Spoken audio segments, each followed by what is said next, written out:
ele era um abuso de poder, porque a única segurança que o atleta tem é naquele número.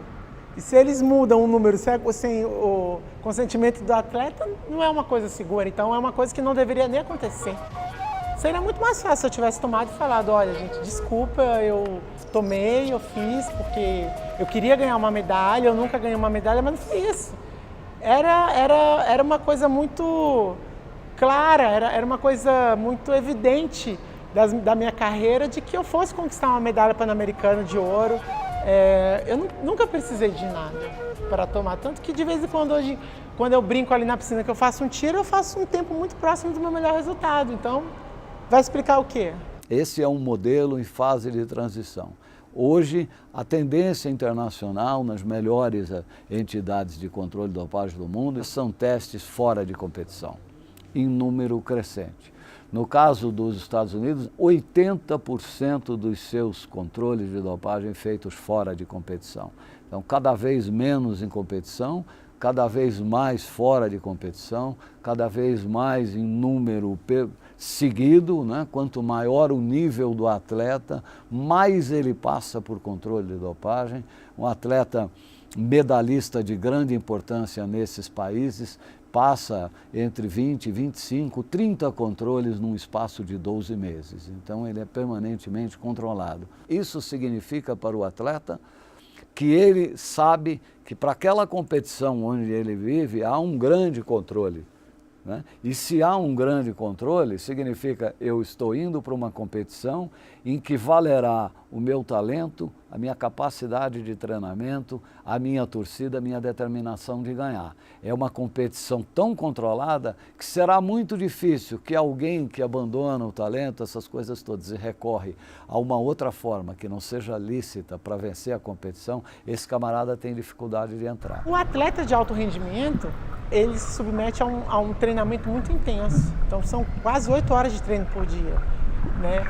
E o atleta toma algumas substâncias, não hormônios, mas algumas substâncias para ele aguentar esse treinamento, né? Então, por exemplo, uma vez eu torci o pé e eu tinha uma competição 3 dias depois. Eu tive que fazer uma infiltração.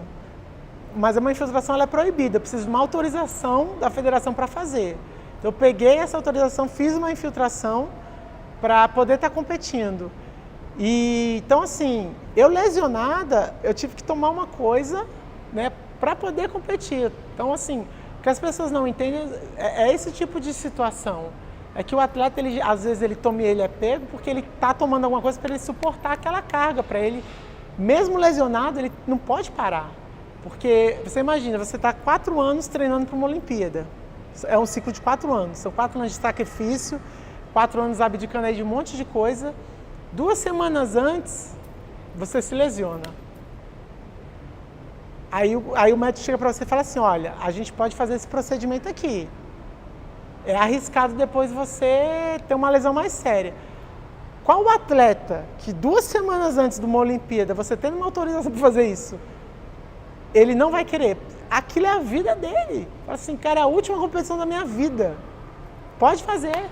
Depois se eu vou arrancar o pé, se eu não vou, eu não estou nem aí, meu amigo. Eu preciso disso. Se esta substância, se esta medicação contiver a substância que faz parte da lista e o atleta vai competir, há 2 formas. Uma hipótese é que um médico, existe um instrumento para isso, peça a ABCD, que tem uma comissão médica para ir para autorização de uso terapêutico. Esse processo é um processo que está informatizado, é um processo relativamente simples, evidente, a prazo, né? Se o atleta tem uma autorização de uso terapêutico emitida pela ABCD e vai para uma competição internacional e precisa continuar usando o medicamento, ele precisa submeter esta autorização à internacional para que ela seja validada pela internacional. Então há um processo que permite que esse tratamento seja incluído. Se esta comissão médica entender que esse tratamento poderia ser feito com uma outra medicação que não tenha uma substância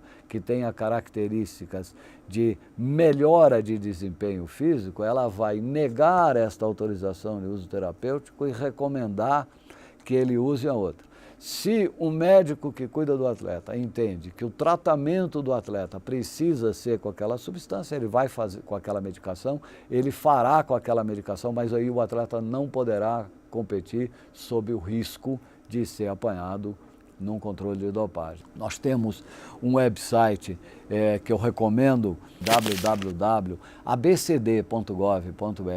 com todo tipo de informação disponível, perguntas e respostas, perguntas mais frequentes e, sobretudo, uma ferramenta de busca na internet que um atleta pode colocar. Se alguém disser para ele, na véspera de uma competição, estou com dor de cabeça, e vovó disser, toma aqui esse comprimido, ele pode pegar esse comprimido pelo princípio ativo, pelo nome comercial, e a esta ferramenta de busca, colocar o comprimido e a ferramenta dirá para ele, não contém nenhuma substância da lista de substâncias e métodos proibidos, portanto, ele se sentirá confortável para usar. Se tiver, o sistema dará um alerta. E tem substância que faz parte da lista proibida, fale com seu médico.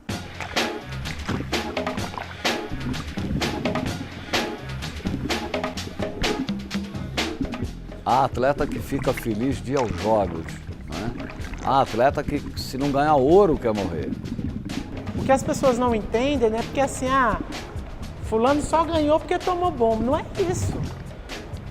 Você tomar bomba e você competir não quer dizer que você vai ganhar, não. Que você vai ser não é, isso são coisas completamente distintas. Se você não tem o talento, você não vai ganhar. Se você não se dedica, você não vai ganhar. Imagina que você está construindo uma casa, certo? E quando você faz uso dessas drogas, toma bomba e papapá, você está contratando uma quantidade maior de pedreiros para construir a tua casa. Só que se você não tiver um projeto e não tiver tijolo e cimento para poder construir a tua casa, você vai continuar no chão, você não vai conseguir fazer o seu projeto. Entendeu? Porque o que o atleta quer é competir o mais vezes possível durante os mais longos anos da vida dele.